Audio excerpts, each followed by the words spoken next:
Hi, my name is Bob for Ephraim. Today I will be looking into the effect of education in Africa.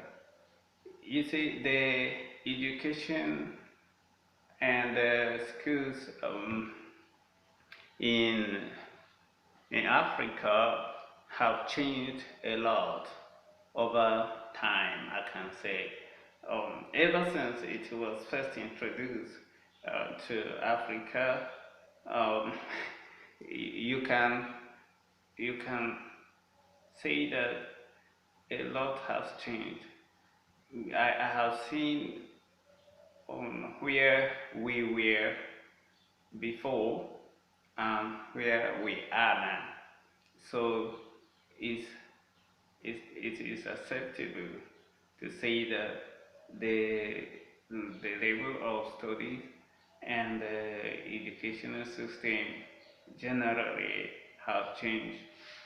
But just as any other country or globally, I must say, there are always challenges.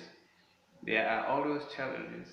Um, so we in Africa and in Nigeria, particularly, we have our own effects. We have our own problems in the educational system.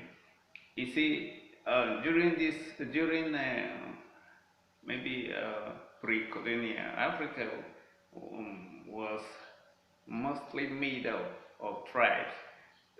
You know, it was made up of tribes who often migrate depending on seasons, availability uh, of fertile soil and political circumstances.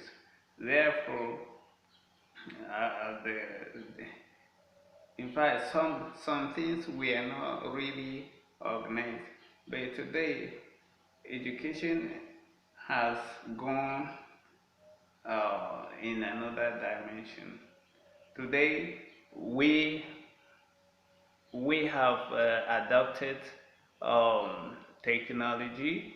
A lot of schools today make use of technology in Africa, which is also rampantly growing. But just as I was saying, you know, we cannot blame everything on the government. However, the government too has not really done enough um, for the education in Africa. You can see that um, I can say maybe 80% of private schools are far better off than the government. But in reality, it shouldn't be. But unfortunately, we are experiencing that. We we have seen cases where uh, government officials neglect the development of of schools owned by by the government, where the private has stood up to be uh, very competitive, you know. Now, in 2012, I came across a study like that the United Nations adopted a Millennium Development Goals. It was a set of development goals for the year uh, 2015, more specifically, to ensure that by 2015, children, where boys and girls alike, will be able to complete a full course of primary schooling. But that same year, the World Education Forum, they met in Dakar, in that is Senegal. They adopted the Dakar framework for actions reforming the commitment to achieving education for all by that year. But you can see at that time, according to UNESCO, only 57 of African children were enrolled in primary schools, the lowest enrollment rate of, of of any region, uh, according to some surveys. You know. So the report also showed marked gender inequalities. So in most all countries, enrollment of boys for outbreaks it far outpaces that of the girls. It is one of the challenges that we have uh, in the educational system. So there are a lot of things to consider. Today we have other challenges that we face, like lack of proper facilities and educators, like I mentioned before. You know, most of the teachers that we have, um, I can say they, they were from that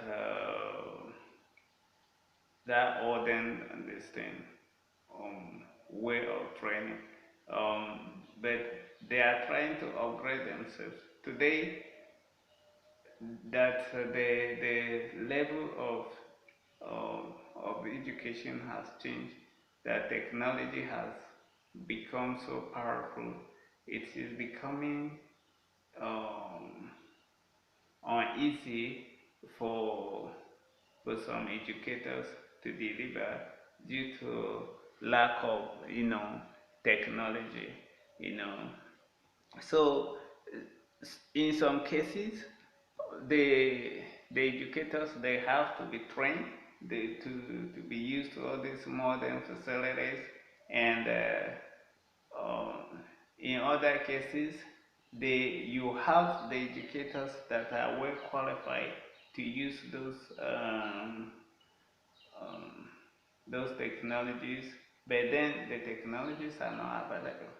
You know, if you talk of online materials now, yeah, it's not every teacher that may have access to those equipment to or devices to handle.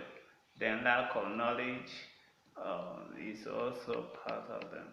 Now, immigration, Western models and standards still continue to dominate African education because of colonization. African institutions, particularly universities, they still instruct using Eurocentric curriculum with almost no context to life in Africa. There are so many things. We talk about global water crisis. The global water crisis has a severe effect on education in rural countries in Africa.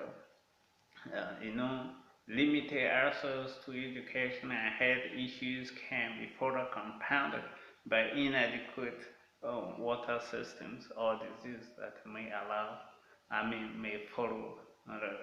But I am glad when I look at some things, I can see the improvement. Many schools are now trying to come up with ways. In fact, they have adopted modernized way of learning and how to improve those situations. But unfortunately, it is not coming from the government. It is coming from the private sector, which has a major challenges on life of